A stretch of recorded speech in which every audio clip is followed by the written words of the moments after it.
ആഴ്ചകളായി ലോകം ഭയന്നിരുന്ന ആ ആക്രമണം ഒടുവിലുണ്ടായിരിക്കുന്നു. അമേരിക്കയുമായി ചേർന്നാണ് ഇസ്രായേലിന്റെ ആക്രമണം എന്നാണ് പുറത്തുവരുന്ന റിപ്പോർട്ടുകൾ. പരമോന്നത നേതാവ് ആയതുള്ള അലി ഖാംനെയുടെ തെഹ്റാനിലെ ഓഫീസുകൾക്ക് സമീപമാണ് ആക്രമണം നടന്നത് എന്നും റിപ്പോർട്ടുകൾ പുറത്തുവരുന്നുണ്ട്. മുൻകരുതലെന്നാണ് ഇസ്രായേൽ പ്രതിരോധ മന്ത്രി ഇസ്രായേൽ കാറ്റ്സ് ഈ ആക്രമണത്തെ വിശേഷിപ്പിച്ചിരിക്കുന്നത്.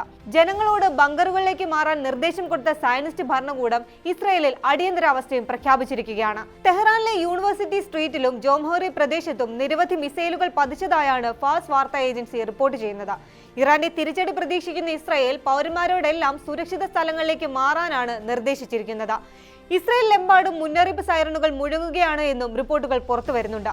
ഏത് നിമിഷവും അമേരിക്കയുടെയോ ഇസ്രായേലിന്റെയോ ഭാഗത്തു നിന്ന് ആക്രമണം ഉണ്ടായേക്കാമെന്ന് ആഴ്ചകളായി വിദഗ്ധർ അഭിപ്രായപ്പെട്ടിരുന്നു. അത്രമാത്രം സൈനിക വിന്യാസമായിരുന്നു അമേരിക്ക പശ്ചിമേഷ്യയിൽ നടത്തിക്കൊണ്ടിരുന്നത്.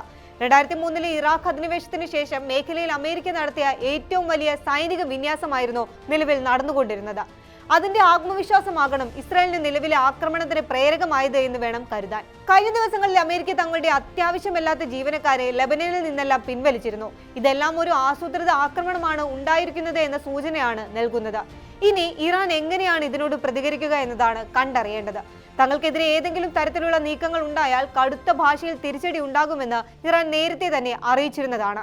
അമേരിക്കയുടെ കപ്പലുകൾ ഉൾപ്പെടെ കടലിൽ താഴ്ത്തുമെന്ന് ഖാംനെ മുന്നറിയിപ്പ് നൽകിയിരുന്നു. ഹോർമോസ് കടലിടുകിൽ ഉൾപ്പെടെ സൈനിക പ്രകടനവും ഇറാൻ നടത്തിയിരുന്നു. കഴിഞ്ഞ ജൂണിൽ നടന്ന 12 ദിന യുദ്ധത്തിൽ ഇസ്രായേലിനെ തകർത്ത് തരിപ്പണമാക്കുന്ന തരത്തിലായിരുന്നു ഇറാൻ പ്രഹരിച്ചത്. എന്തുതന്നെ ആയാലും പശ്ചിമേഷ്യയെ കടുത്ത അരക്ഷിതാവസ്ഥയിലേക്ക് ഇസ്രായേലിന്റെ ഈ നീക്കം തള്ളിവിടുമെന്നത് ഉറപ്പാണ്.